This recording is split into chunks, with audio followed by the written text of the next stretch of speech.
Cassidy. I am one of the filmmakers here at the Garden State Film Festival.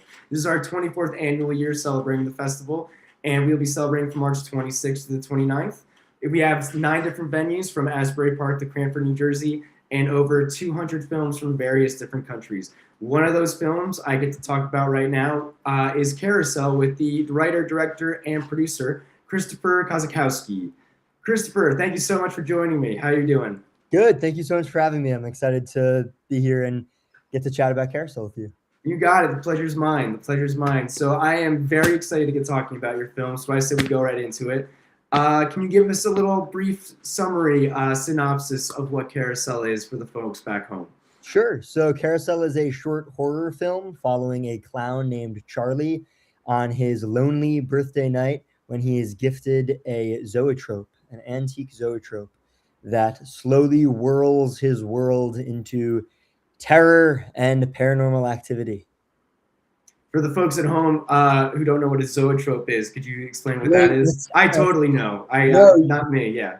You're totally right. It's pretty niche, honestly. It's a antique. It's like an old film viewing device, kind of. I guess a good way to describe it would be think of it like a strip of 12 frames. It's put into this circular spinning device, and it has slits in the device that when you look through it and you spin it, it creates the illusion of motion.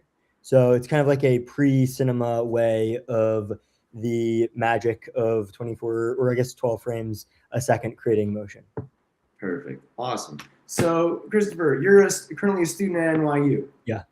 What was it like making this film while still in school? Was it for a thesis, a final project? Yeah, it's a great question. So this was for the junior level production class. I'm currently in the senior level production class working on my thesis, but this was made in fall 2024, which is crazy to say. Production happened in fall 2024 during that class. It was a blast. It was really fun. NYU has a lot of incredible collaborators that I got to work with throughout the course of the project.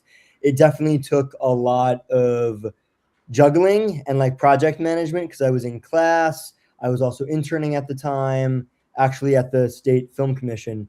I'm a Jersey native. So nice. Yeah. It definitely involved a lot of kind of compartmentalization, delegating to team members.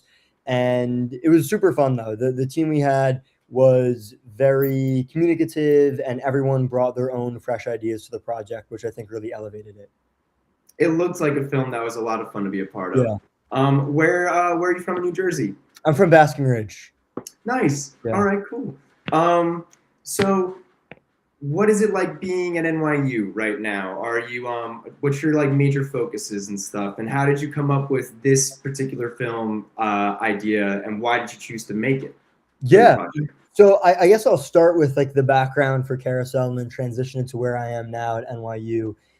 Carousel was not my initial idea for the production course. The original premise had to do with this grieving young man who comes home from a funeral and discovers like a leak in the ceiling that a creature is trying to crawl through. So it's supposed to be some allegory about like crying and emotions through a horror lens, but it wasn't really working on the page for me. Like when I wrote it out, I wasn't too happy with it.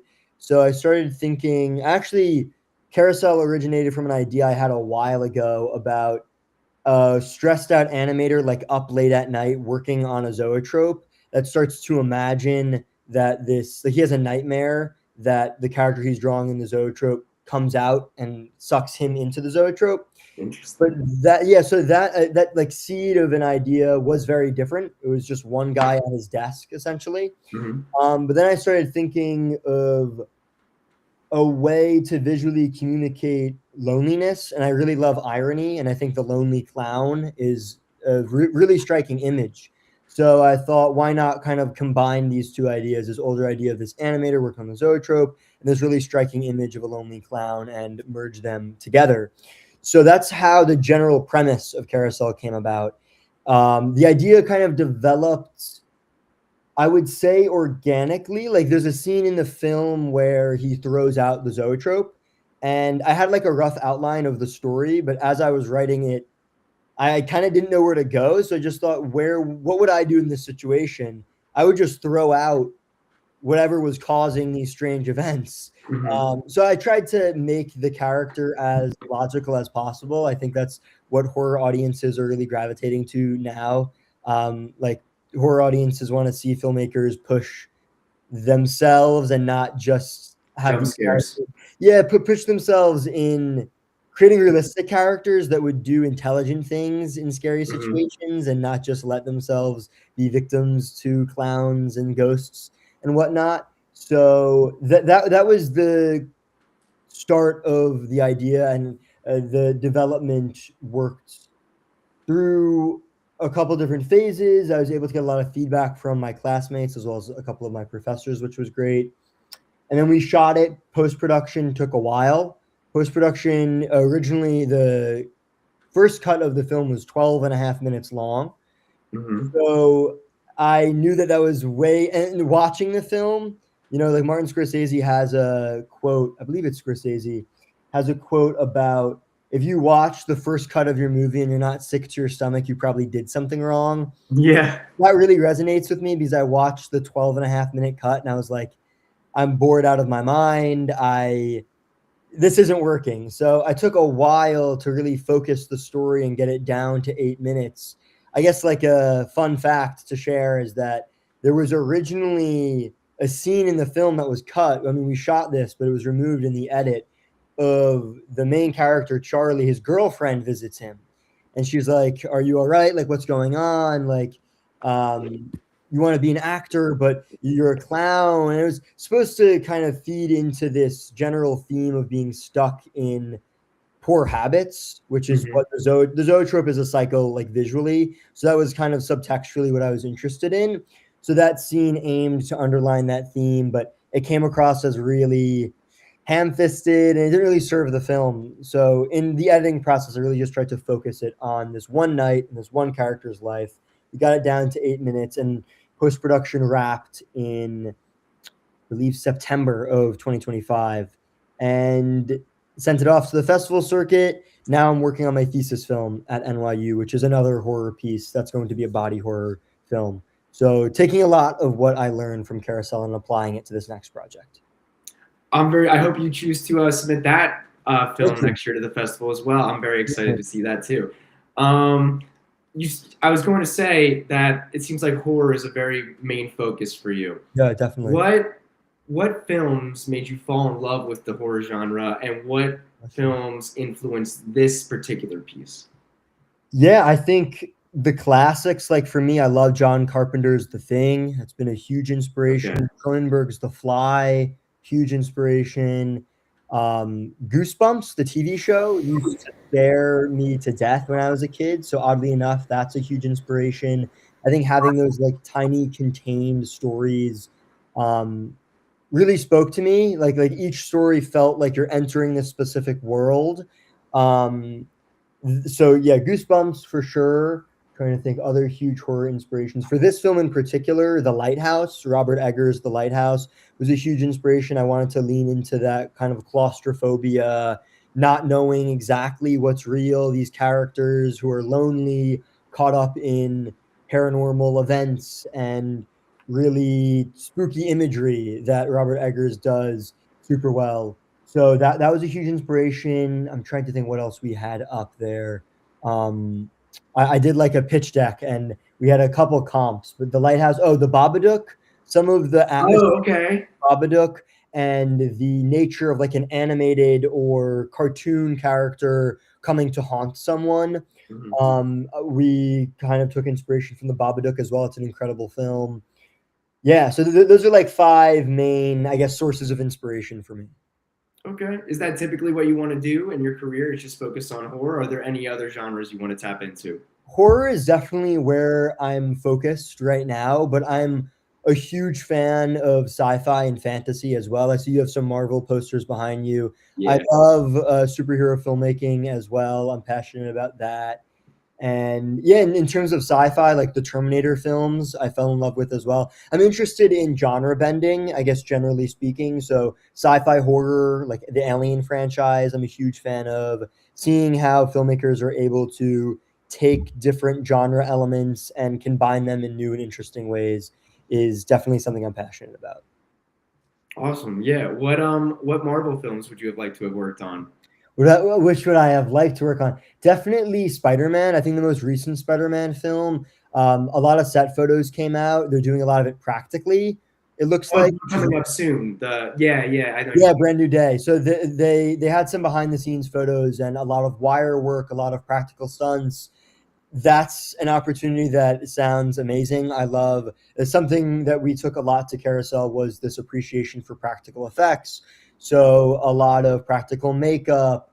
We created those juggling balls in the film. There's a juggling ball with a face on it. That Mhm. was completely practical. We had a wonderful prop master, Lily, who helped create those and had such great attention to detail and bringing those to life. It's a good segue to my next question. What was it like finding the cast and crew? Is it mostly your other classmates or people you've worked on other films before? Yeah, so in terms of the cast, we had generally for a few of the roles we did a pretty typical casting process with some casting calls and auditions and whatnot. However, for Charlie, played by Samuel Dunning, Samuel is very popular in the genre circuit. He's Mhm. pretty well known at places like FilmQuest and CineQuest.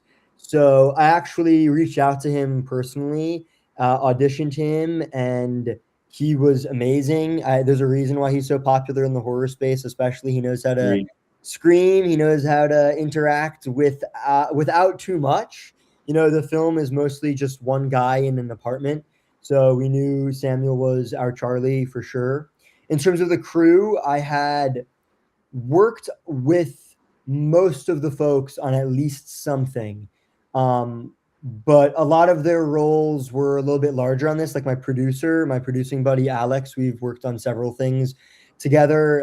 We're working on my thesis now, but this was definitely like the biggest undertaking for us. And I had worked with my production designer on a couple of tiny like in class projects. I don't think we shot anything, but she was in a screenwriting class of mine, and her team were incredible. They pulled some crazy hours to get up all those posters and the wallpaper you see in the apartment. They were super dedicated. Yeah, I mean, I could talk endlessly about everyone on the team. They were incredible. I agree. I thought they were fantastic. I could feel like there was definitely good chemistry amongst the cast and crew as Yeah.